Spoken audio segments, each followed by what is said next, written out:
The market's wrong. Like Bitcoin is massively undervalued right now. And again, reiterating what I'm saying, there is just so little Bitcoin out there. Every quarter, Tether is going to be buying Bitcoin. Every couple months, MicroStrategy is buying, Semler is buying, and we're going to see more and more of that. So you can see the tide already turning. But just like in The Big Short, the market takes time to realize what's happening. Bitcoin Zella stands out with its simplicity and clarity. We've crafted an experience that anyone can dive into, whether you're a crypto expert or just a new to the crypto world. Now guess who keeps his eye on us? The author of best-selling book Rich Dad Poor Dad, Robert Kiyosaki. And we want to take this opportunity and thank all the people who trusted us, and we read every comment. And the best part, it's free. Subscribing now means you will get all new information for free. Don't just follow the trends, stay ahead of them. Subscribe to Bitcoin Zella today and enjoy the new edge. Samson Mow discusses the indicators impacting Bitcoin's price from stablecoin and interest payments on debt to ETF demands and corporate players like MicroStrategy. Plus insights on the increasing scarcity of Bitcoin and why it may send BTC price soaring. And what we've seen is the demand for stablecoins has just been going up and to the right nonstop. We're seeing more and more adoption, especially of USDT in global markets where they're quite dominant. And it's being used in LATAM and other markets as just digital dollars. They don't even call it a stablecoin. They don't call it Tether. They don't call it USDT. They just say digital dollar. So it's become ubiquitous. And I think that is a gateway into other assets like Bitcoin. So it's a good indicator of where Bitcoin is going, but it is going up all the time. And another parallel to that is Bitcoin hash rate. That's another indicator I think that is very important to watch. We're at 740 exahash now, which is all-time highs for Bitcoin hash rate. That's the power that's supporting the Bitcoin network. And that is a really good indicator of where things are going in terms of price, because usually it's a leading indicator and it dictates where price is going. And all-time high for hash rate usually will lead to an all-time high in price. And it's even more interesting to watch at this time because as the price is somewhat depressed, we're not at the all-time high for price. We're still seeing hash rate coming online, which indicates a very strong vote of confidence from entities that are mining, either corporate or nation state, that they're expecting Bitcoin prices to balance out the cost to produce Bitcoin through mining with the market price of Bitcoin. Well, it's a very interesting thing because MicroStrategy usually pre-announces their contribution to Bitcoin demand. Like we know that they're going to buy $2 billion worth of Bitcoin. And I guess credit also should go to Mara. They also pre-announced their buy.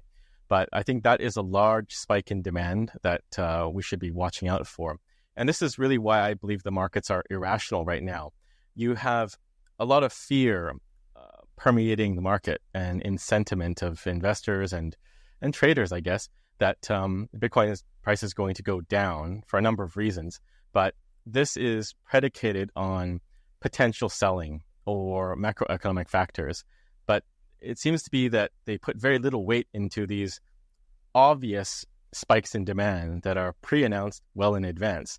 But speculation on potential selling and even a little bit of selling like from Mt. Gox can cause the market to be very jittery. But they just completely disregard this beacon of demand that is broadcasted out there from companies like MicroStrategy. Bitcoin price dropped 4.1% between September 15 and September 16, falling to $57,595 after being rejected at the $60,000 level. This decline wiped out the gains from September 13, when Bitcoin's price jumped from $57,890 to $60,580 in under 10 hours. Some analysts attribute Bitcoin's recent gains to the weakening of the US dollar, which coincided with gold reaching an all-time high. Meanwhile, others argue that inflows of $263 million into Bitcoin spot exchange-traded funds, ETF, and the recent $1.11 billion purchase of BTC by MicroStrategy helped fuel the bullish momentum on September 13. It's going to be a choppy week for Bitcoin, popular trader and analyst Mark Collins summarized in a post on X.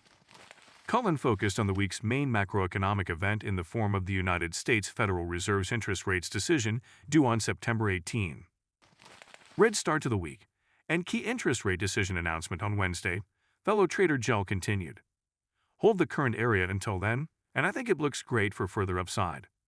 Since the initial breakout move in March and April 2023, BTC has been able to stay above its one-year average and even flip it into support on several occasions, even during the recent pullback in August and September. He noted in a blog post on September 14. Could it be the case that Bitcoin is simply retesting its one-year average before continuing higher, as it did in Q2 and Q3 2023? Until proven otherwise, yes. Well, for most Bitcoiners, I don't believe they are very fearful. I mean, opportunities to buy at lower prices is a godsend. And it's like you're happy both ways. You're happy when it goes up because obviously it's up, but you're also happy when it goes down because you're accumulating more Bitcoin and maybe lowering your cost basis for acquisition of Bitcoin. But the Bitcoin is a very interesting asset because it is a bearer asset. You can hold it yourself. The supply schedule is fixed, right? Every 4 years there's a halving, and it's like every 10 minutes there's a block. There's not that much to worry about if you're a hodler, or what we call people that hold Bitcoin. So you can kind of put it into cold storage, turn your phone off or your computer off, and just go travel and read books for a year and come back, and you'll see what happens. Like the price probably will go up. But it differs from things like fiat money, where you have to pay attention. You have to be watching the Federal Reserve. You have to dial into the FOMC meetings and hang on to every word being said. If you're holding equities, you have to pay attention too. So I think it's a very different thing. And as people understand this interesting property of Bitcoin, that you just buy and hold it for long periods of time, more people will start to understand that the short-term price volatility is really a distraction. You're not buying Bitcoin for the gains in the next year. You're buying Bitcoin for the gains in 10, 20 years, which is almost guaranteed. The narratives I hear right now that are kind of just really exasperating are things like, well, rate cuts are coming. And suddenly now people have decided rate cuts are bearish because there could be a recession if there are rate cuts. But, just roll back the clock a couple of years, everyone was complaining about high rates, and there's very low liquidity in the marketplace because no one has money.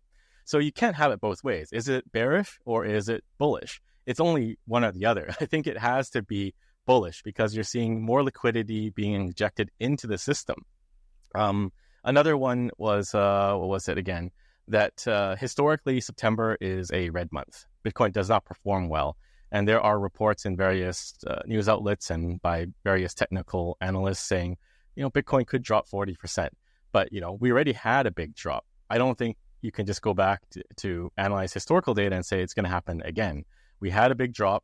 And the interesting thing about that big drop was the massive influx of buying that came when Bitcoin went to the low 50s. This was when the US market opened. So the yen carry trade blew up. Japanese market, Asian markets were tanking.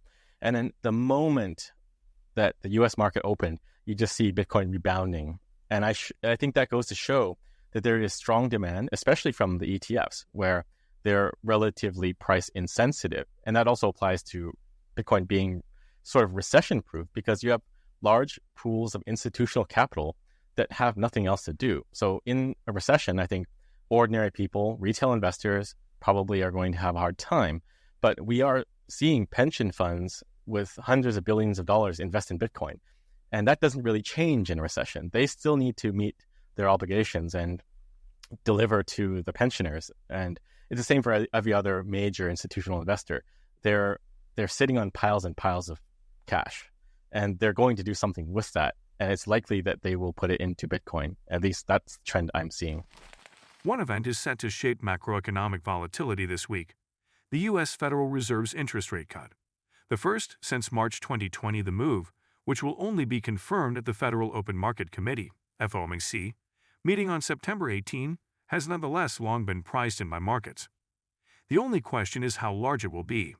The debate currently centers on 0.25% and 0.5%, and the latest data from CME Group's FedWatch tool currently sees the latter as more likely. For Bitcoin, the picture is complex. While risk assets should technically benefit from the added liquidity flowing into markets as a result of policy easing, observers are already drawing comparisons not to past good times but crashes. While rate cuts may sound positive, it signals deeper concerns like collapsing borrowing, spending, and investment. Financial analyst and investor Jacob King, CEO of crypto newsletter Whalewire, told ex-followers at the weekend. Historically, sharp cuts have preceded recessions. Why? It shows the government is scared and scrambling to reverse an overreach. King specifically referenced the 2008 global financial crisis as the elephant in the room. The warning signs today mirror those of 2008: rising unemployment, plummeting housing starts, falling home sales, and declining economic activity. Even the Fed funds rate chart looks eerily similar to 2007, he concluded. Others are eyeing Bitcoin's close correlation to broader global liquidity conditions. These now arise as grounds for optimism. Popular trader Rickus is meanwhile among those preparing for a bullish BTC price reaction. In part of his own X analysis, he stated, "If you think rate cuts somehow will cause a sell-off on BTC this week, then you might have another thing coming. It won't cause panic if there's no panic in the stock market in the first place. If rate cuts happen, then generally the first cuts can be very bullish actually, and has been known to coincide with price rises, depending the backdrop." And do not forget to subscribe to Bitcoin Seller. The most important news will reach your inbox on a daily basis and for free.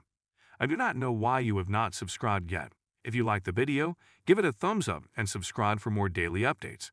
Remember, knowledge is power, and we're here to empower you on your financial journey. Until next time, happy investing.